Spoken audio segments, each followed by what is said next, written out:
আসসালামু আলাইকুম। আমি বাংলাদেশি চ্যানেলে সবাইকে স্বাগতম।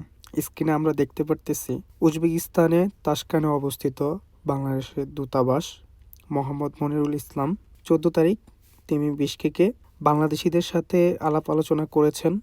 বাংলাদেশি মানুষ যারা বিশকেকে অবস্থান করতেছেন তাদের সমস্যা উনি খুবই গুরুত্ব সহকারে শুনেছেন। কী সমস্যায় ভুগতেছে বাংলাদেশিরা, এবং অনেকেরই পাসপোর্ট মেয়াদ শেষ, রিনিউ করার প্রয়োজন, অনেকেরই পাসপোর্ট নাই, হারিয়ে গিয়েছে।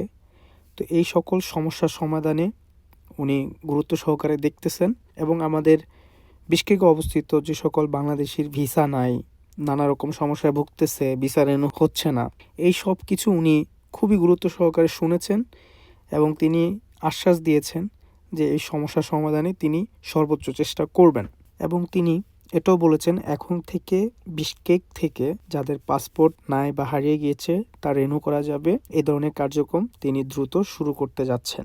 এবং নির্বাচন কমিশন যে অ্যাপ চালু করেছে ভোট দেওয়ার জন্য, সে বিষয়েও তিনি গুরুত্ব সহকারে সবাইকে বুঝিয়েছেন এবং সবাইকে আহ্বান করেছেন নির্বাচনে অংশগ্রহণ করার জন্য। তো অবশ্যই আমরা সবাই দোয়া করি, আশা রাখি যে শীঘ্রই আমরা সকল বাংলাদেশি যারা আছি কিরগিজস্তান বিশকেকে আমাদের সবার সমস্যা, সকল ধরনের সমস্যা সমাধান হবে ইনশাল্লাহ। এ ধরনের গুরুত্বপূর্ণ তথ্য পেতে হলে অবশ্যই চ্যানেলটি সাবস্ক্রাইব করে আমার পাশে থাকতে হবে।